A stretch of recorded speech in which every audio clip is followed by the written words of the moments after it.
ECW obviously ends in 2001, and you go to WWF, and you debut in July as part of the Alliance. But I mean, I know that WWF were the only company left around, but was it an easy decision to make to go there? Or was it a difficult decision, between sort of March and July? It wasn't easy to make that decision, but I think when you were asking that, you were talking about specifically about me joining the Alliance and stuff, and I had no idea that was even going to happen.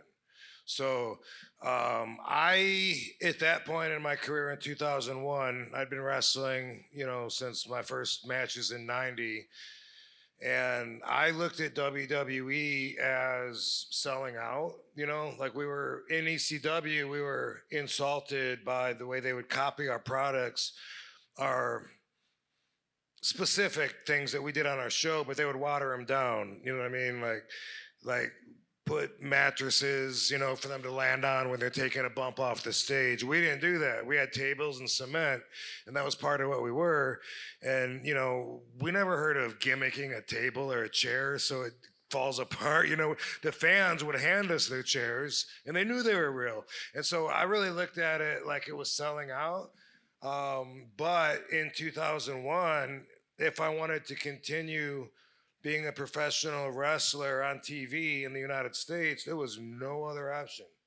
So WWE had bought everybody up, and Paul had been there for a while, and I knew that he really had to swallow some pride to go there. And I kind of got over that enough to figure, well, he's got to do what he's got to do. Anybody does, and they were the only ones left. And I thought at that point, that when I was ready, I mean, I had the offers waiting for me. There was open door for me. And when I was ready, I called Paul and said, yeah, I'm ready to talk to the guys in WWE. And he said, okay, great. I had to meet JR at the Marriott by the LAX because I had a reputation for being hard to get along with. And that's because when we did the invasion angle in '97, when I didn't like what was going on, I split and I pulled us all out of there. And that's a different story, answer to a different question. But because that happened, I had to meet with JR. Everything went well. And, I signed a contract and came in, and it was like the first night at WWE, I thought, they're going to erase my history, call me Robin Van Dam. I'm going to be a bird or something, and Robber Van Dam, have a bank robber mask or something, and then I saw Tommy Dreamer, and I was like, Tommy, what are you doing here? And he threw me an ECW shirt, and I was like, what? And I was like, I couldn't have been happier because I had no idea that they even were doing the Alliance, that I was part of it. And then to represent ECW and not bury my past, but add depth to it, I was all for it. So I was stoked. And then when you get there, because you've been in ECW with kind of your friends and you've known the environment, how quickly did you realize when you got to WWE that it's more political, and how did you navigate that? It didn't take long.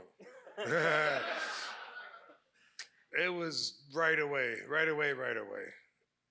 And it drove me nuts, and I never did feel comfortable there like I did in ECW. The whole time I was there,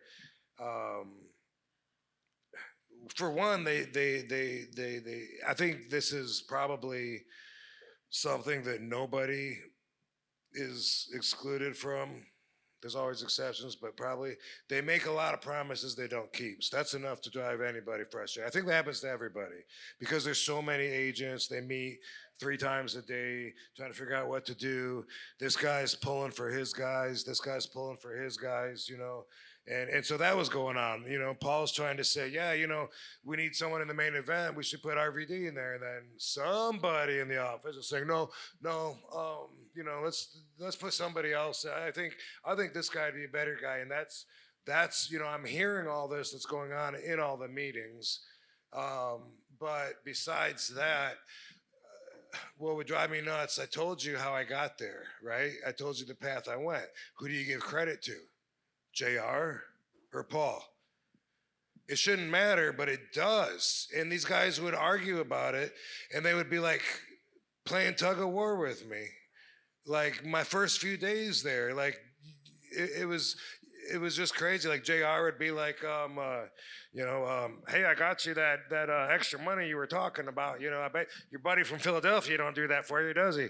And then Paul would say something, just as ridiculous, about, is he telling you that he's trying to get you in that match? Don't do, and it was just like, are you guys for real right now? Like, dude, I'm here to do kicks and flips and be RVD, and it was so political. And it's like, it really depends on, like, they want credit, not just for that, for bringing me in, but like every idea that happens, anything on TV that anyone can validate their existence by, they're all for it, and they put everything into it. It's a competition in that way, and it's stressful. Big Show starts to get up, and he goes,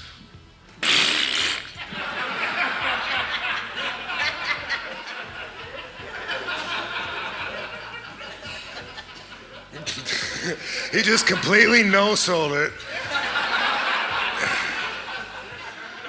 And I'm like, dude, did you just shit yourself?